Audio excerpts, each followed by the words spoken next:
Սյունիքի երկու սահմանամերձ գյուղերում այս գիշեր էլ հանգիստ չի անցել։ Կրակոցները շարունակվել են արդեն սովորական դարձած ժամերին, երեկոյան ժամը 22-ից մինչ լուսաբաց, պատմում են բնակիչները։ Խոզնավարում, որտեղ նախօրեին ադրբեջանական կրակոցից տներից մեկի պատուհանն էր վնասվել եւ միայն պատահականությամբ ոչ ոք չէր տուժել, ամբողջ գիշեր անկանոն կրակոցներ են լսել։ Մի հատ տունն ա եղել են պատուհանը, որ խփել են դա։ Վերջին դեպքը դա է եղել։ Լույսը բացվելուն զուգահեռ ինքնաձիգները լռում են մինչ հաջորդ երեկո։ Ցերեկային ժամերին բնակիչները փորձում են հասցնել ավարտել իրենց բոլոր գործերը։ Գնում ենք աշխատանքի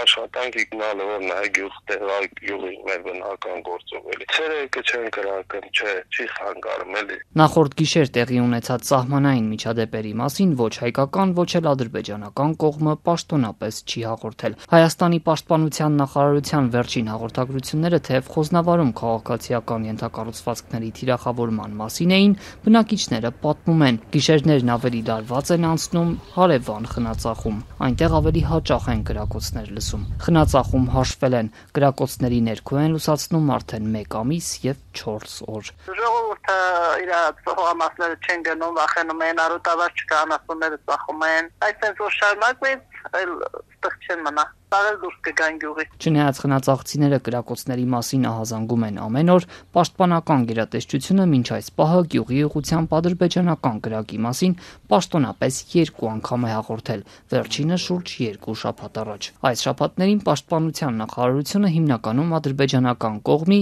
իրենց դիրքերը թիրախավորելու մասին հայտարարություններն էր հերքում, յուրաքանչյուր նման հաղորդագրության մեջ կրկնելով հրադադարի ռեժիմի խախտումների հետաքննության համատեղ մեխանիզմ ստեղծելու Երևանի առաջարկը։ Դեպքերը քննելու կոչ երեկ նաև վարչապետ Փաշինյանն արեց, դատապարտելով Խոզնավարում տան ուղղությամբ ադրբեջանական կրակոցներն ու Ադրբեջանի կողմից հրադադարի խախտումները։ Անորոշությունն է, բայց ինչ է, վախենում են մարդիկ, չգիտեն ինչ անեն։ Մարդիկ չեն իմանում ոնց կլինի, ինչ կլինի, դասել մեզանից կախված է, վերևները պիտի իմանա, մենք ինչ իմանանք։ Սյունիքի երկու հարևան գյուղերի անհանգիստ գիշերների մասին կառավարությունում ոչ հաճախ են խոսում։ Գործադիրի վերջին նիստին կրակոցների մասին ոչ մի բառ չհնչեց։ Խնածաղցի կինը պաշտոնյաներին հրավիրում է իրենց գյուղ գոնե 1 գիշեր այնտեղ անցկացնելու։ Ով է որ գա մեր գյուղացիները սիրով կընդունեն բոլորին էլ։ Մնան մի գիշեր տեսնեն ինչա կատարվում։ Չձայնագրվելու պայմանով բնակիչներից մեկն էլ պատմեց, պաշտոնյաներին գյուղում չեն հանդիպում, բայց հաճախ Եվրամիության դիտորդական առաքելության մեքենաներն են տեսնում։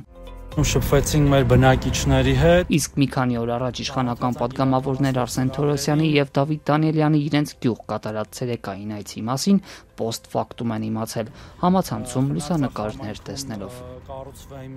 նոր դպրոց։